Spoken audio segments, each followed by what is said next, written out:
Iglesia Cristiana La Familia presenta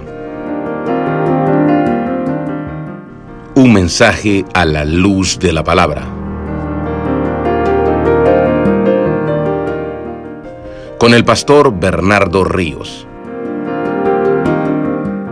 A continuación.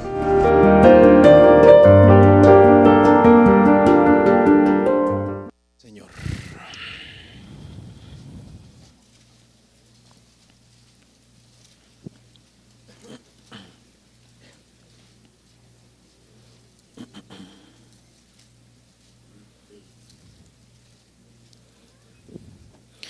Hechos capítulo 20, hermanos, versículo 28, por favor.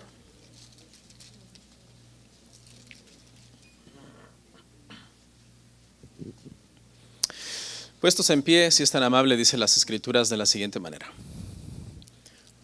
Por tanto, mirad por vosotros y por todo el rebaño en que el Espíritu Santo os ha puesto por obispos, para apacentar la iglesia del Señor, la cual Él ganó por su propia sangre. Oramos.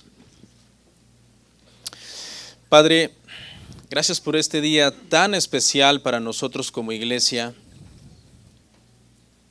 Este día en que podemos reunirnos, partir el pan juntos, tomar el vino juntos, en este día que celebramos Santa Cena, Señor. Ayúdanos, Padre, queremos hacer tu voluntad, servirte. Te ruego que este sermón llegue a nuestros corazones, transforme nuestras mentes, ministre nuestra alma, purifique nuestras intenciones, nos lleve a la madurez espiritual como iglesia. Y tu gracia, tu favor, sea iluminando cada pasaje que vamos a ver en la mente y el corazón de nosotros, Señor. Que pueda ser reconfortante, gratificante oír el Evangelio.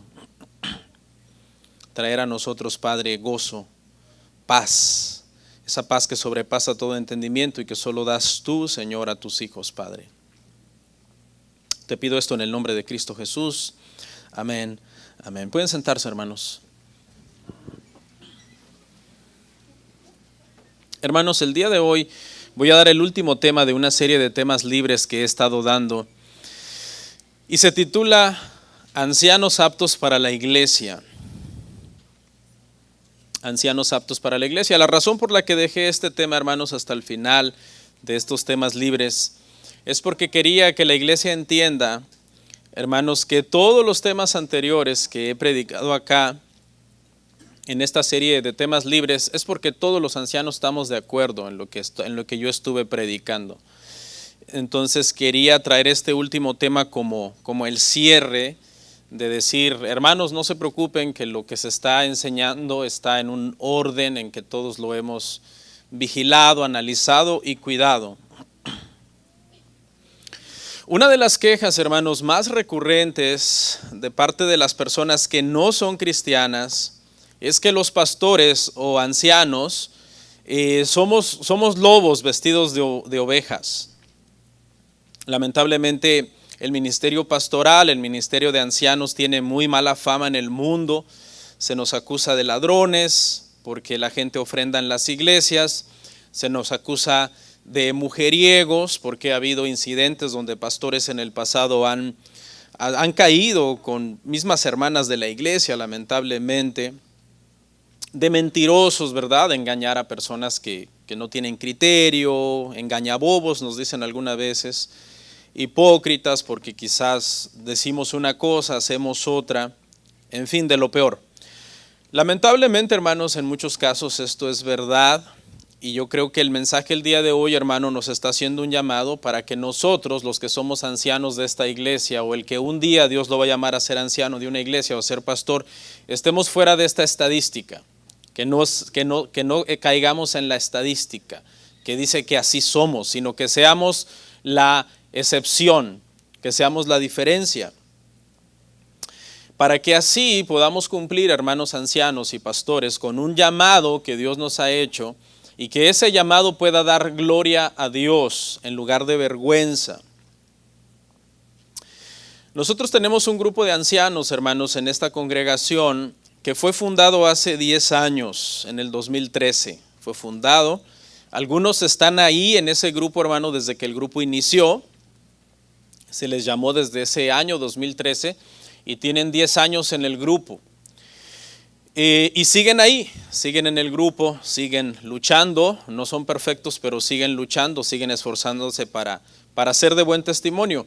Hay otros que lamentablemente comenzaron en el 2013 y que luego pues algo pasó y lamentablemente pues ya no pudieron continuar y por tanto ya no están en el grupo de ancianos. Y luego hay otros, hermanos, que no comenzaron en el 2013 pero que entraron después, fueron añadidos después al grupo y pues ahora son parte del grupo. Y ahí estamos por ahora en ese grupo, hermano, luchando. Hemos tenido victorias en el Señor, hemos tenido logros, hemos por la gracia del Señor logrado hacer cosas que nos ha causado mucha satisfacción, pero también hemos llevado nuestros golpes duros en el grupo de ancianos. Hemos llevado nuestros reveses y ha sido pues doloroso en su momento. Uno de los problemas, hermano, creo yo, cuando estamos pensando en personas para el ancianato, es que muchas veces vemos a los más talentosos, vemos a las personas que tienen más virtudes y pensamos y decimos, fulano debería de estar en el grupo de ancianos.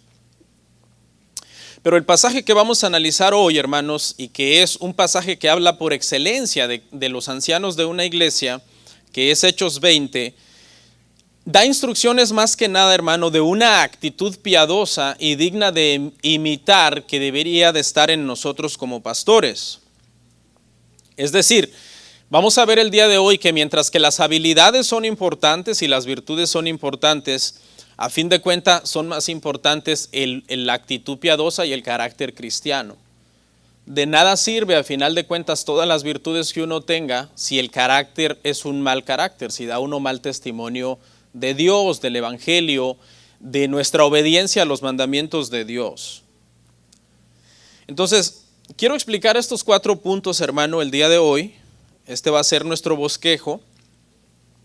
Y primeramente quiero hablar en el punto 1 sobre los ancianos de la iglesia, un poquito sobre los ancianos de la iglesia, comentar algunas cosas ahí ligeramente. Ya hemos hablado mucho de este tema, no voy a profundizar.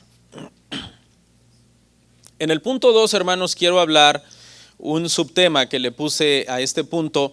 El pastor principal debe de ser un ejemplo para los demás ancianos. Es decir, aquel hombre que de repente es el principal de una iglesia debería ser un ejemplo para los demás pastores de la iglesia. En el punto 3, quiero hablar, hermano, de las marcas de un grupo de ancianos fieles. Vamos a ver 5 marcas de los ancianos fieles. Y por último, hermano, ya para cerrar y de una forma breve, en el punto 4, vamos a ver algunas reglas internas de nuestro grupo local, para que usted entienda por qué a veces hacemos ciertas cosas. Usted dice, yo no entiendo por qué los hermanos hicieron esto, y es porque nosotros tenemos ciertas reglas internas dentro del grupo. Entonces vamos a ver el punto 1, hermanos, los ancianos de una iglesia. Vamos a leer un pasaje, hermanos, que es el típico pasaje donde habla de los requisitos de los ancianos, que es Primera Epístola de Timoteo, capítulo 3, verso 1 al 7. Dice así, dice, palabra fiel, si alguno anhela obispado, buena obra desea, pero es necesario que el obispo sea irreprensible, marido de una sola mujer, sobrio, prudente, decoroso, hospedador, apto para enseñar, no dado al vino, no pendenciero, no codicioso de ganancias deshonestas, sino amable, apacible, no avaro, que gobierne bien su casa, que tenga a sus hijos en sujeción con toda honestidad, pues el que no sabe gobernar su propia casa, ¿cómo cuidará de la iglesia de Dios? No un neófito, no sea que envaneciéndose caiga en la condenación del diablo. También es necesario que tenga buen testimonio de los de afuera, para que no caiga en descrédito y en lazo del diablo.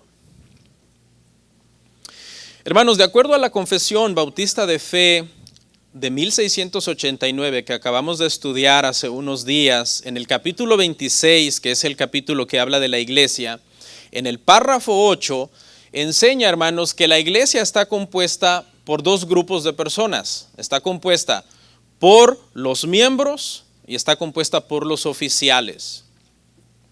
Dentro del grupo de los oficiales hay dos tipos de personas. Están los ancianos y están los diáconos. En general, estos dos grupos son llamados a ejercer el gobierno de la iglesia. Es decir, deben de cuidar el orden. ¿Qué se está haciendo en la iglesia? Entonces, este grupo tanto de ancianos que son el gobierno de la iglesia como los miembros que no son el gobierno de la iglesia deben de funcionar bajo un mutuo acuerdo. Los miembros de la iglesia deben de someterse en santa paz y de buena conciencia al gobierno establecido por Dios en la iglesia, que son los ancianos de la iglesia y que han pasado por un proceso, por unos ciertos criterios para llegar a ser parte de este gobierno, de este grupo de ancianos.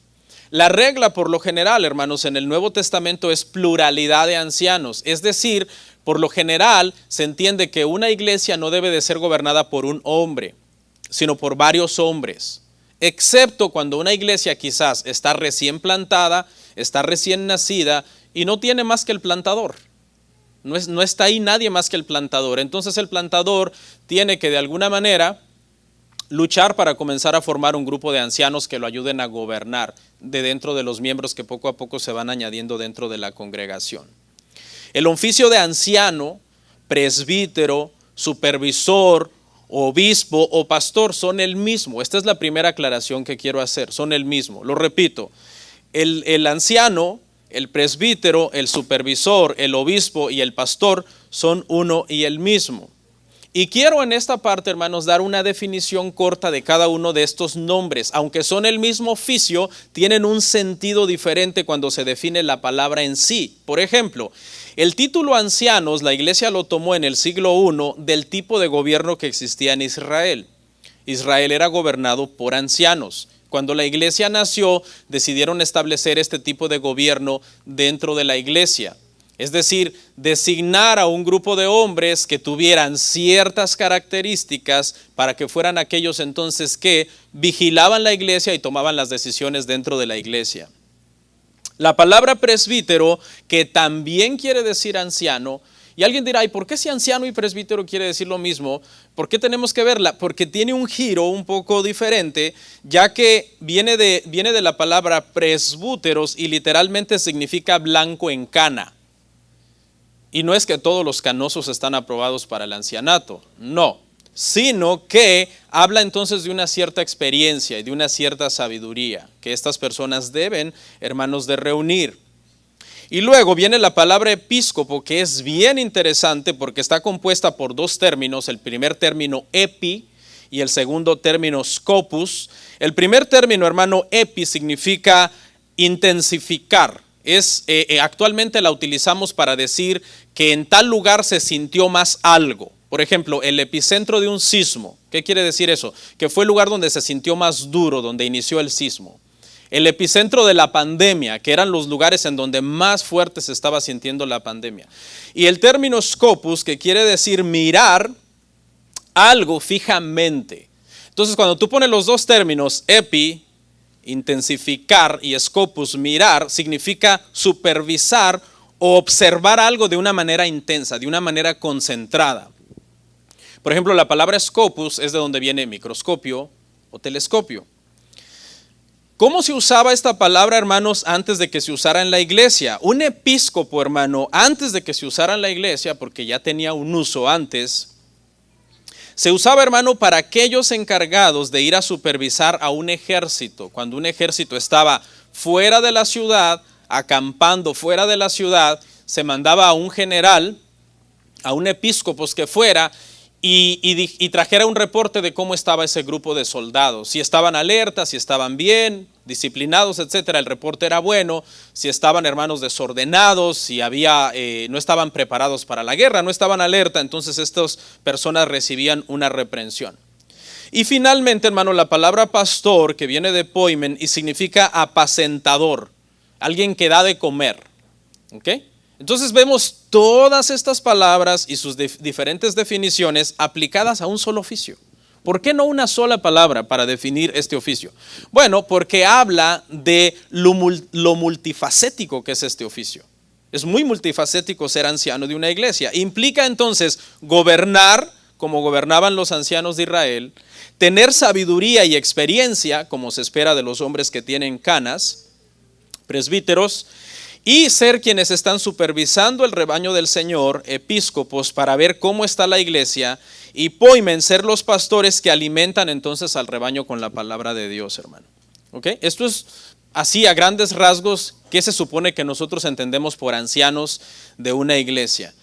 ¿Dónde se deberían de buscar los ancianos para la iglesia? La Biblia dice que los ancianos, para que gobiernen la iglesia, se tiene que buscar dentro de las familias de la iglesia. Es decir, los mismos miembros, las mismas familias de la iglesia son los que deben de proveer. Y ahí es donde entra Primera de Timoteo capítulo 3, para decirnos, sí, pero no solamente que sean miembros, sino que deben de reunir toda esta serie de requisitos.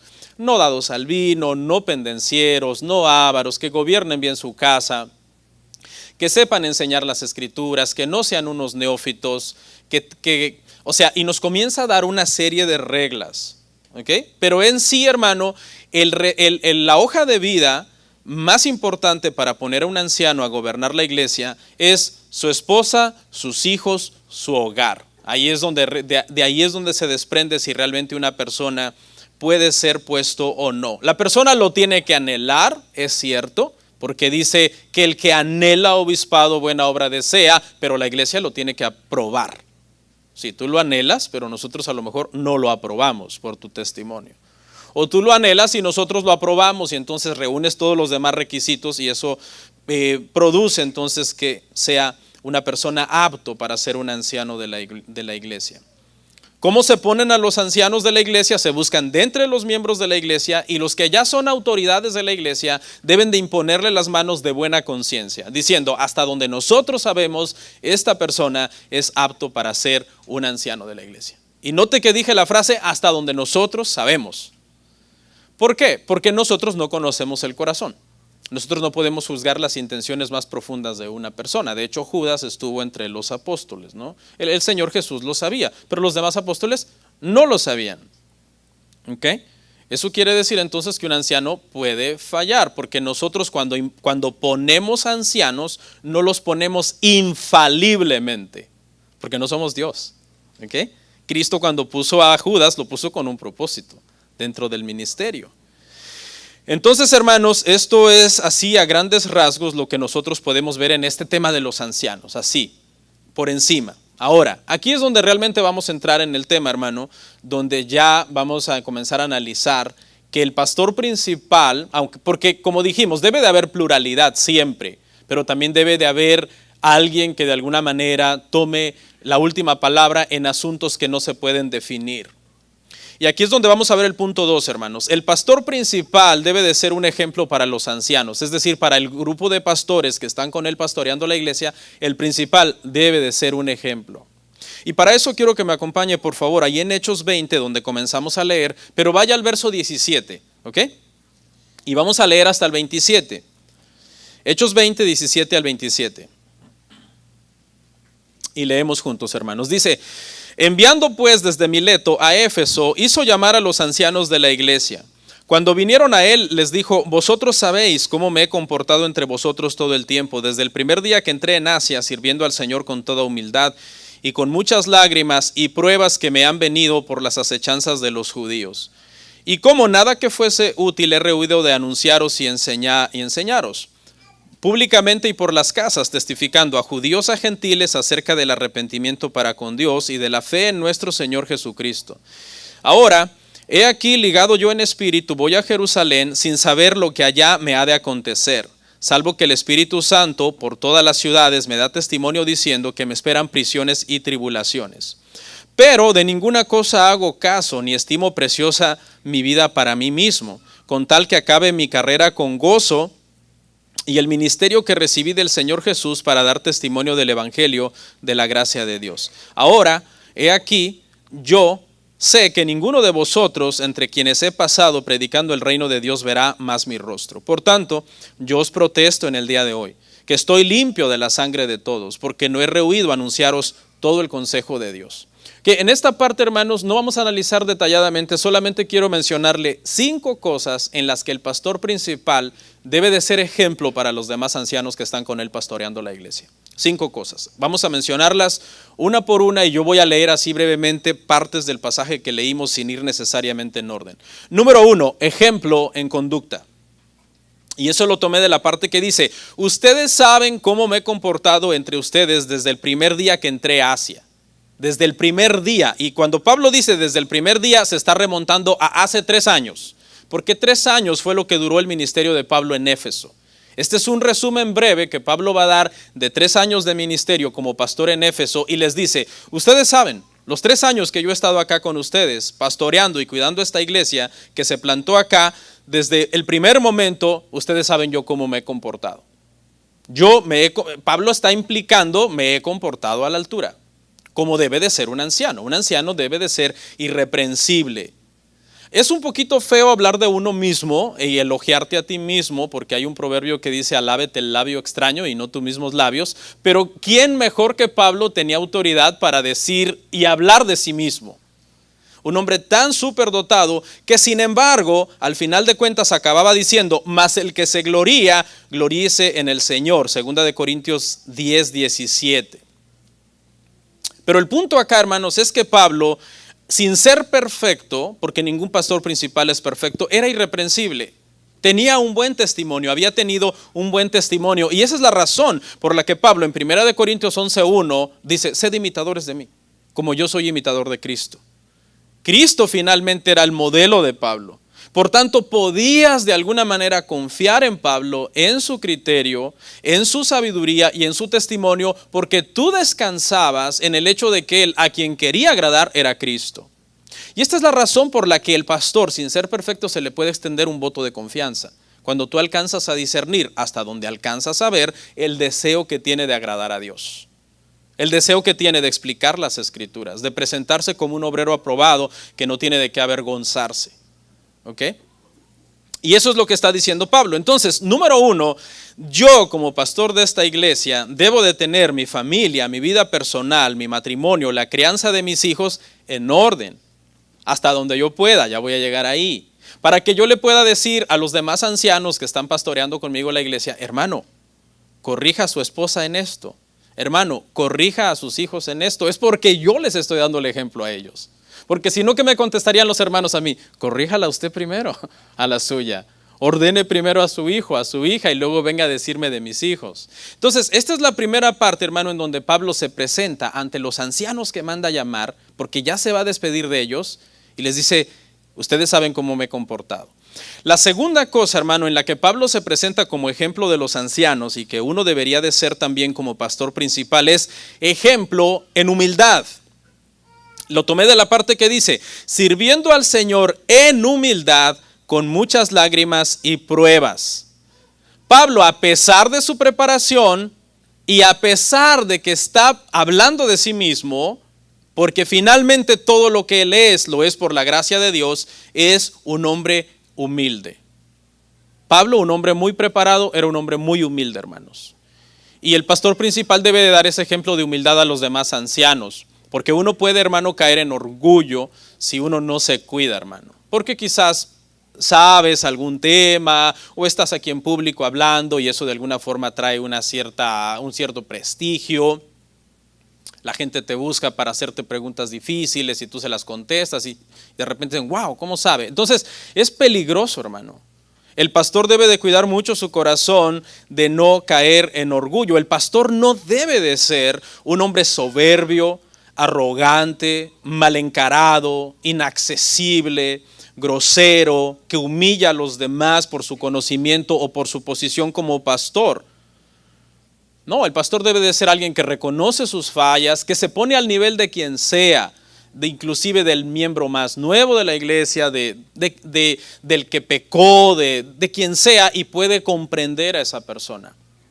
Y esa misma humildad entonces debería de transmitir al resto de los ancianos, para que el resto de los ancianos sean perdonadores, reconciliadores, no altivos, no soberbios, como diciendo, yo soy el que pertenezco a la mesa directiva, yo soy el que aquí toma las decisiones junto con el pastor y los demás, yo soy más que ustedes. No, el pastor debería de ser un ejemplo en humildad de los demás hermanos. El pastor no debería tener problema con relacionarse con todos, no tener favoritismos con nadie, amar a todos por igual. Yo por eso cuando hay una fiesta tengo la costumbre de irme a sentar un ratito a todas las mesas. Y no estoy diciendo que todo mundo tiene que hacer eso, pero me gusta como tratar de relacionarme con la gente, acercarme a saludar a todo mundo y darle también de mi amor y de mi atención a todas las personas. Pero sobre todo, ¿quién es nuestro ejemplo en la humildad? Nuestro ejemplo en humildad. Aprended de mí que soy manso y humilde de corazón. ¿Quién fue el que dijo eso? Cristo. 3. El tercer ejemplo, hermanos, que un pastor principal le debe dar al resto de los ancianos es ejemplo de constancia en la predicación. Y eso lo tomé de la parte que dice: nada que fuese útil he rehuido de anunciarles y enseñarles públicamente y por las casas. El pastor principal, hermano, debe de ser un arduo trabajador de la predicación. Se debe de ver el crecimiento en la predicación del pastor principal, de tal manera que le sirva de ejemplo a los demás pastores de la iglesia.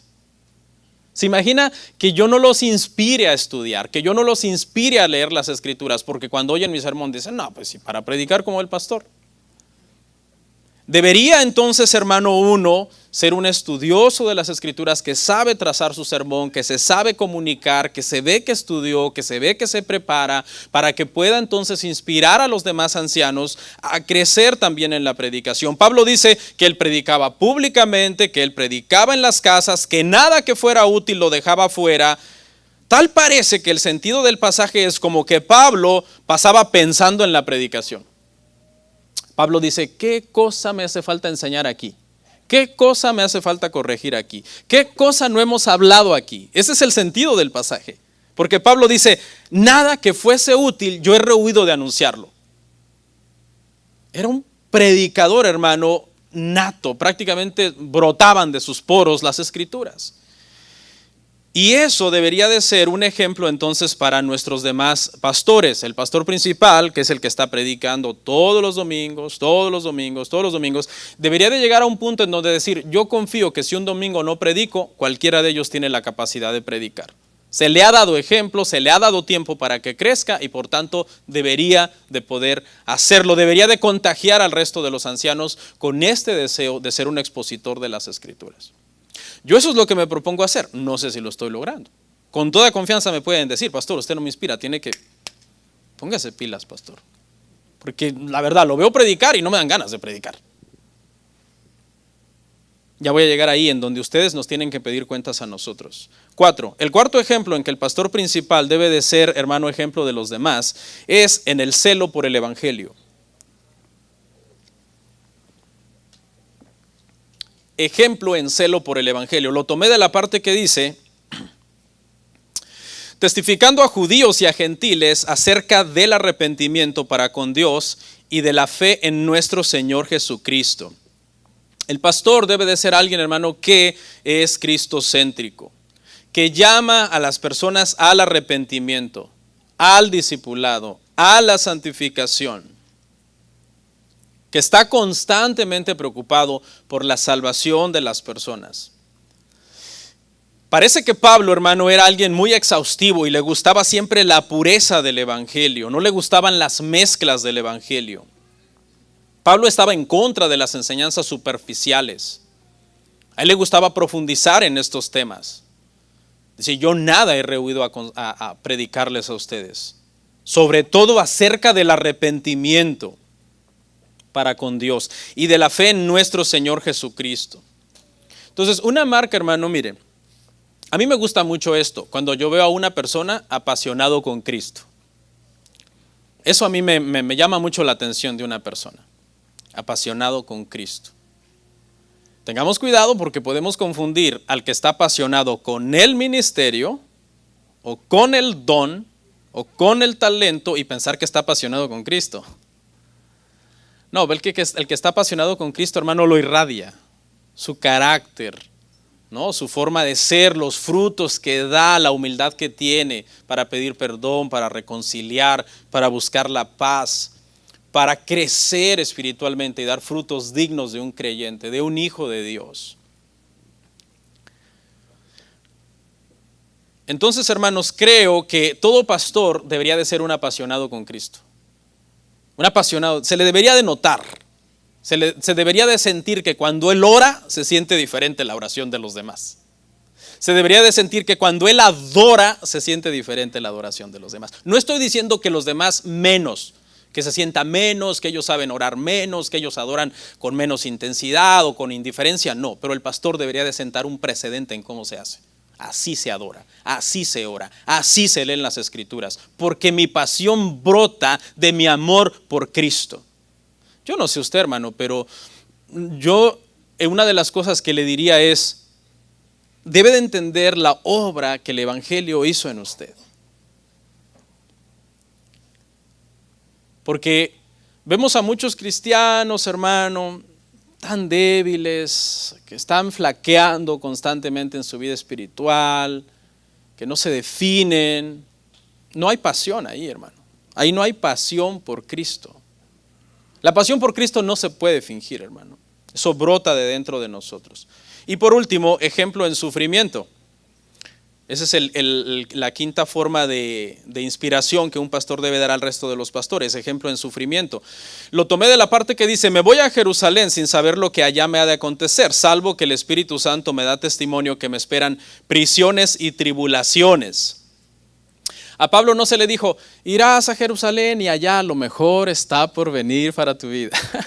No, a Pablo se le dijo, irás a Jerusalén y habrá persecución, te querrán matar, habrá prisiones.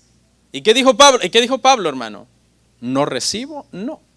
Pablo dijo, no, yo en nada estimo mi vida preciosa. Si allá hay sufrimiento y eso es lo que el Señor quiere para mí, pues así sea. Así sea. Entonces, aquí habla, hermano, de cómo Pablo inspira a estos ancianos, se está despidiendo de ellos, les está diciendo, yo voy a ir a Jerusalén y lo que me espera allá es sufrimiento, y de alguna manera les está diciendo a ellos también, el ministerio es sufrido. Ancianos que están aquí, ¿el ministerio es sufrido? ¿Sí o no? El ministerio es sufrido. Y Pablo dice, nos toca sufrir. Y hay que sufrir dignamente si es que esa es la voluntad del Señor. Entonces, el pastor debe de ser un ejemplo en este sentido para el resto de los ancianos. Cuando vienen los golpes que azotan la iglesia, los problemas que surgen dentro de la iglesia, las tormentas que se levantan dentro de la iglesia, los ancianos podrían decir, suframos juntos con el pastor, porque él está sufriendo dignamente como se debe de sufrir. No dijo, ay, ya creo que Dios no me llamó, cerremos esto. No, el pastor está diciendo que oremos, confiemos en Dios. Confiemos en la soberanía del Señor en medio de esta tormenta. Entonces el pastor debería de enseñar a los demás, hermanos, a sufrir en el ministerio sin amargarse y sin quejarse, sino sufrir orando, esperando en Dios, teniendo una confianza, una tranquilidad en Dios. No estoy diciendo con esto, hermano, que usted nunca lo va a ver a uno preocupado. No estoy diciendo eso, porque incluso Pablo en 2 Corintios 11:28 dijo que él estaba muy preocupado por las iglesias. Sí, uno se puede preocupar, se puede uno angustiar por un asunto, pero ese no es el hábito de vida bajo el cual vive el pastor. Un hombre siempre angustiado, siempre preocupado, siempre deshecho, que no sabe qué hacer, temeroso, en lugar de enfrentar el sufrimiento estoicamente y decir, el Señor está con nosotros, esto va a pasar, aguantemos y el Señor obrará. Estad quietos y veamos la salvación del Señor. Dijo Pablo, de ninguna cosa hago caso ni estimo mi vida como preciosa para mí mismo, con tal que acabe mi carrera con gozo. Es decir, hay que sufrir, pero al mismo tiempo hay que tener gozo.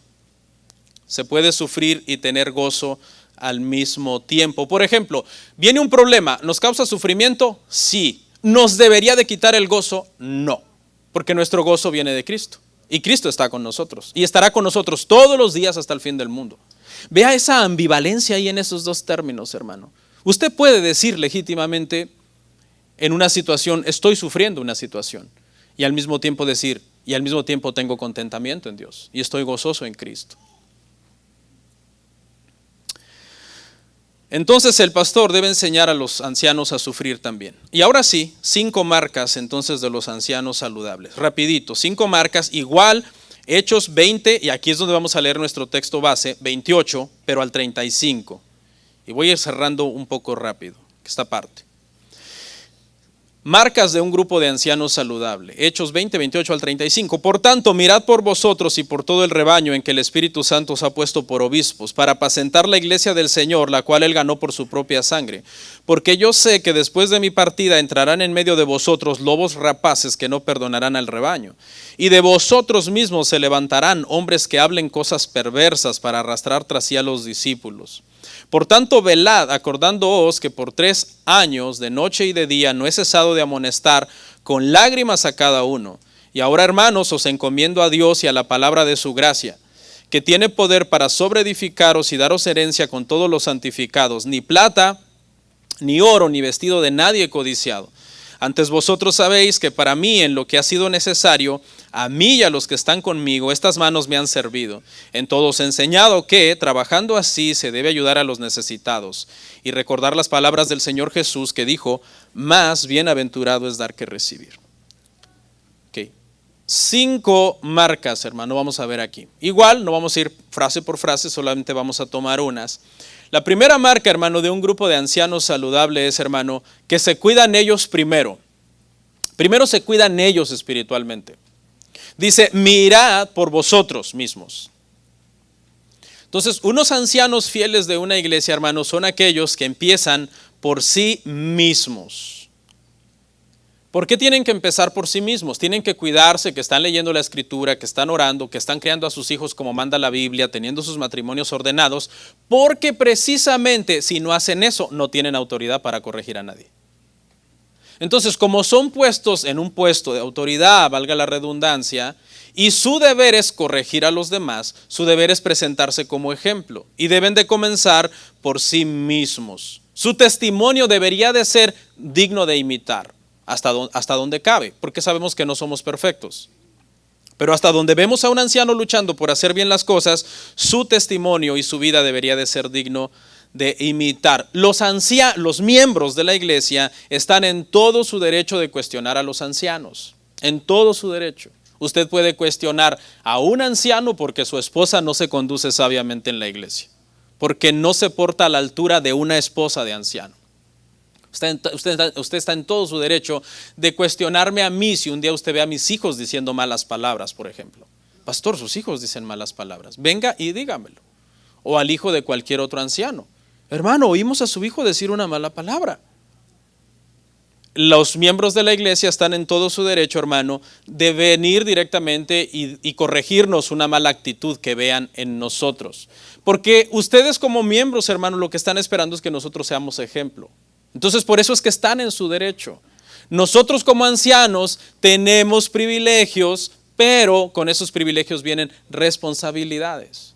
Y una de esas responsabilidades es dar cuentas a la iglesia. 2. Una segunda marca de un grupo de ancianos saludables es que cuidan la iglesia.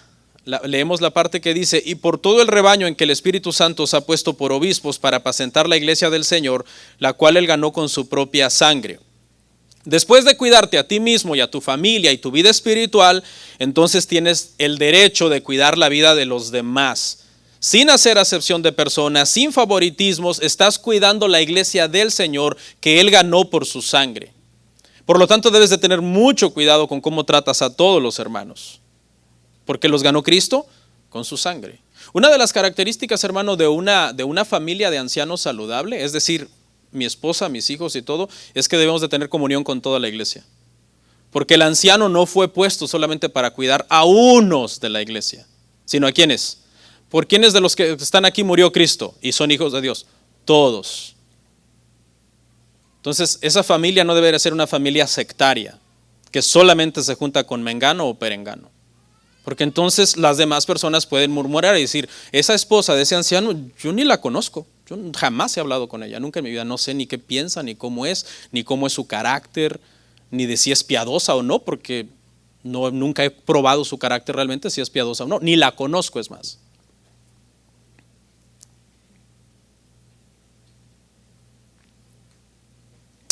Debe de ser hecho este cuidado, entonces, este trabajo con mucho cuidado, porque no somos dueños del rebaño. Cristo la compró con su sangre. Yo lo máximo que he derramado por esta iglesia algunas veces son lágrimas, pero nunca sangre. Nunca, porque el que la compró es el Señor. Mi deber es cuidarlos a todos. Y alguien diría, sí, pero usted es el principal, es deber de usted relacionarse con todos y hablar con todos. La Biblia no dice eso. La Biblia dice que todos los que son pastores de la iglesia, ancianos de la iglesia, tienen el deber de cuidar la iglesia de Cristo. 3.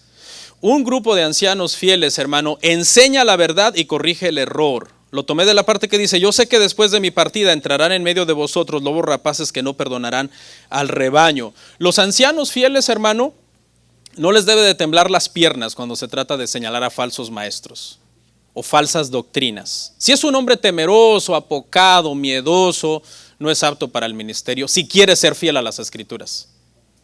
Debe de ser un hombre valiente, porque Pablo les dice, incluso de entre ustedes mismos, le está diciendo a los ancianos en Éfeso, se levantarán personas que se aparten. ¿Y qué debemos de hacer cuando eso suceda? Tener carácter, hermano.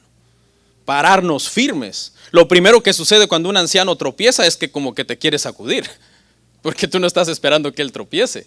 Entonces su tropiezo ya de por sí te sacude.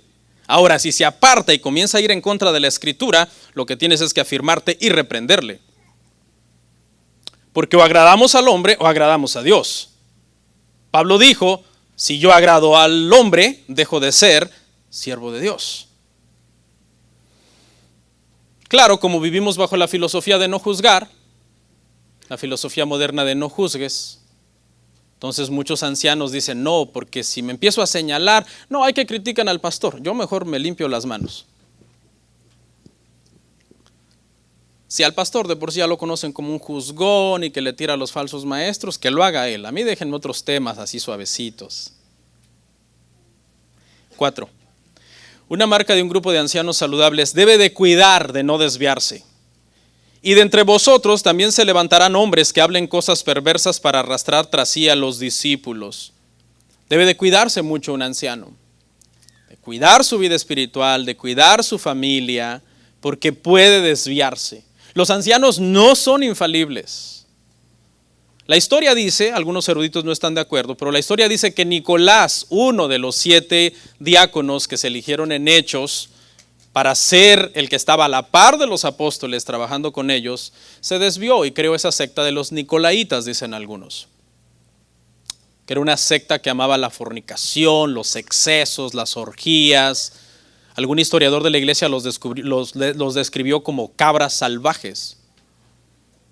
Gente que ya se corrompe en su entendimiento y es capaz de hacer cosas perversas y terribles. Un anciano puede caer en eso, hermano. ¡Wow! ¡Qué delicado es esto! Y Pablo, hermano, no está diciendo por si alguno. Pablo está diciendo, se levantarán aún de entre de ustedes y harán daño al rebaño, precisamente por la influencia que a veces tienen. Cuando una persona cae, entre más influencia tiene, más daño hace al rebaño.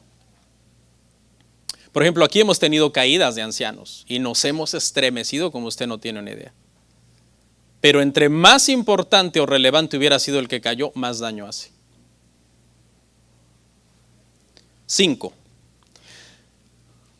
Otra característica, hermano, y la última de un grupo de ancianos fieles es que deben estar siempre alerta. Por tanto, velad, acordándonos que por 3 años, noche y día, no he cesado de amonestarlos. Es decir, siempre debe de estar alerta un anciano. Un anciano debe de estar espiritualmente bien siempre, siempre. Un anciano no puede ser una persona, hermano, que depende mucho de sus emociones, que es una persona doble ánimo, que depende de temporadas, que a ciertas reuniones sí va a venir, a otras reuniones no va a venir. No, porque él es el que va a recibir los golpes de las caídas en la iglesia. ¿Cómo le van a afectar esas caídas a un anciano? Si no es un hombre estable, si no es un hombre firme, que está alerta constantemente, hermano, vigilando su vida. Independientemente de la temporada que una iglesia esté pasando, los ancianos son llamados a estar firmes, como unos robles. No van a, es que ya me entró la depre por un problema que hubo en la iglesia. Sí nos podemos angustiar. Pablo dijo derribado, pero no destruido. Cuando se le venía todos esos vendavales a Pablo encima y la persecución por ser apóstol, derribado pero no destruido, que se quería decir yo me levanto y sigo adelante. Entonces es importante, hermanos ancianos, que estén siempre alerta en esta última quinta marca de un grupo fiel de ancianos. Ok, y ahora sí terminamos con el cuarto punto, reglas internas del grupo de ancianos, y ya esto es breve. Quiero mencionar rápidamente algunas cosas sobre cómo operamos, hermano. Por ejemplo, una decisión del grupo es una decisión de todos. Eso es algo que ustedes tienen que saber, hermano. Una decisión del grupo es una decisión de todos. Cuando nosotros les damos un comunicado aquí en la iglesia, hermano, eso quiere decir que ya todos estamos de acuerdo. El error que usted puede cometer después del comunicado es jalarse a un anciano allá a una esquinita y tratarlo de convencer que nos haga revertir la decisión. Porque incluso el anciano que haya dicho, yo no estoy muy de acuerdo, pero finalmente si el grupo lo acepta, pongo mi sello de que así es, ese anciano tiene que defender la decisión. No tiene que decir, no es que a mí me obligaron, yo no estaba de acuerdo. A mí me obligaron los demás, pero yo realmente dentro de mí no quería. No. Si esa es una postura de un anciano, no está apto para el grupo de ancianos, porque nos causa división. Es un orificio, un filtro a través del cual los miembros pueden venir a cuestionarnos a todos. Entonces tengamos cuidado, ancianos, porque cada vez que vamos a dar un comunicado, si hemos tomado una decisión en la mesa, ahí es donde usted tiene que decir no, no después. Y esto lo saben, por eso lo estoy hablando, porque es un acuerdo que tenemos ya, no es que ahorita ellos se están enterando. Pero usted debe de saber, hermanos, entonces, que cuando hay una decisión del grupo, es una decisión de todos, incluyendo aquel que quizás no estaba 100% de acuerdo, pero cuando se aprobó, ahora tiene que defender esa decisión. No criticar o atacar esa decisión, sino defenderla como si hubiera sido idea misma de él. Entonces, esto se lo digo, hermano, porque esto evita murmuración dentro de la iglesia. Porque siempre habrá miembros dentro de la iglesia que quieran incitar una división dentro del grupo de ancianos. Voy a llamar a fulano, con él tengo más confianza, a ver si él le dice al pastor que está mal. Si tú lo llamas a esa persona, la respuesta que te debe dar es pelear contigo para defender la decisión del grupo. No ponerse a murmurar contigo sobre la decisión del grupo. 2, segunda regla. Tenemos discreción, pero no secretismo. Hay cosas personales y confidenciales que usted nos contará que nadie las va a saber porque hay discreción dentro del grupo, o al menos así debería de ser. Debe de haber discreción entre nosotros. Pero no cuente, hermano, con un secretismo de que usted está murmurando de la iglesia o murmurando de otro anciano o quejándose con todo el mundo, armando divisiones y que venga, hermano, a decirnos lo típico, esto. Llamas a un anciano aparte porque es el de tu confianza, es el que tú crees como que te lo puedes enredar, lo llamas aparte y le dices, mira, te voy a decir algo, pero 2 cosas te pido. En primer lugar, que no se las comentes a nadie y en segundo lugar, que no menciones mi nombre. No menciones mi nombre que yo dije esto. Entonces, ¿cuál debe de ser la respuesta del anciano cuando le contesta a esa persona? Le debe decir, mira, si es algo confidencial tuyo, cuenta con mi discreción personal tuyo. Si es algo que envuelve a terceros, no me lo comentes, porque yo lo primerito que voy a ir a hacer es decírselo a la mesa directiva. No me lo comentes, ahí quédatelo. Ahora, si me lo comentas, quiero que sepas que yo mañana mismo voy a llamar al pastor y a los ancianos en una reunión y voy a decir que tú, mencionando tu nombre, tú dijiste esto. Hermanos, porque eso de que te cuentan algo, pero te dicen no lo digas y no digas mi nombre, eso es murmuración, eso es cizaña, eso es malas intenciones. Ya en los ancianos ya no habemos jovencitos, hermano. Ya en los ancianos ya todos somos cuarentones, hermano. Ya no nos chupamos el dedo tan fácil. Hace unos 15 años, cuando empezó la iglesia, tal vez algunos podían venirnos a enredar y marearnos y decir, el pastor hace lo que yo digo. Ya no. Y la tercera regla, hermanos, es no le ponga quejas a un anciano de otro anciano. Si usted tiene un anciano que es de confianza y usted tiene otro anciano con el que no se lleva o nunca le habla, es cosa que está mal. Entonces, y resulta que usted comienza a tener diferencias con un anciano y usted llama a su anciano de confianza para ponerle una queja a este anciano A del anciano B, eso es cizaña.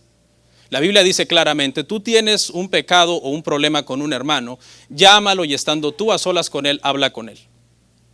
Entonces yo siempre les aconsejo eso, hermanos. No dividamos el grupo de ancianos. El deber de la iglesia como miembros es cuidar que el grupo de ancianos estemos saludables, que estemos bien espiritualmente, que estamos leyendo la Biblia, que estamos creciendo en la predicación, en nuestra espiritualidad, que tenemos bien nuestra familia. En lugar de intentar dividirnos con cosas personales y conflictos ya personales de carácter. A lo mejor usted es una persona insoportable y esa es su forma de ser de usted. Y usted cree que ganándose algunos ancianos con usted y dividiéndolos entre ellos puede debilitar el grupo y armar caos y desorden dentro de la iglesia, porque a lo mejor ya ese es el modus vivendi de usted, ser una persona problemática. Eso, ancianos, nosotros no lo debemos de permitir. Y por último, no admitimos acusaciones contra los ancianos a la ligera, porque esto es lo que dice la Biblia. Cualquiera puede traer una acusación contra un anciano, pero lo sabio es tener los criterios que la Escritura manda. Por ejemplo, 1 Timoteo 5:19 dice, contra un anciano no admitas acusación, sino con 2 o 3 testigos. Este es un criterio bien importante, un criterio bíblico. ¿Cualquiera puede decir algo? Sí, pero debe de haber pruebas, debe de haber testigos, se debe de comprobar esa acusación. Si no es acusación, realmente es solamente una acusación. Tome en cuenta también de quién viene la acusación. Por ejemplo, si hubiera aquí, que no hay, pero si hubiera aquí en la iglesia un miembro de la iglesia que es bien problemático, que le gusta hablar mal de todo mundo, ese es como su marca, hablar mal de los demás, no se lleva bien con nadie, es problemático, nadie lo soporta, y un día viene a hablarte mal de un anciano, ¿tú qué vas a pensar? Pues si viniera de otra persona, tal vez yo estaría más conmovido, pero viniendo de ti, déjame ver, déjame llamar al anciano del que estás diciendo esto y confrontarlo contigo para ver si es cierto. Conclusión, hermanos, oren por nosotros, pídannos cuentas y exíjanos crecer. Si ustedes nos ven que no estamos creciendo, llámenos la atención. Hermano, ¿qué están haciendo? Los vemos mal espiritualmente, los vemos desordenados en su familia. ¿Qué están haciendo ahí gobernando? Ustedes no deberían de estar gobernando. Quítense, dejen el lugar a alguien más. Oremos.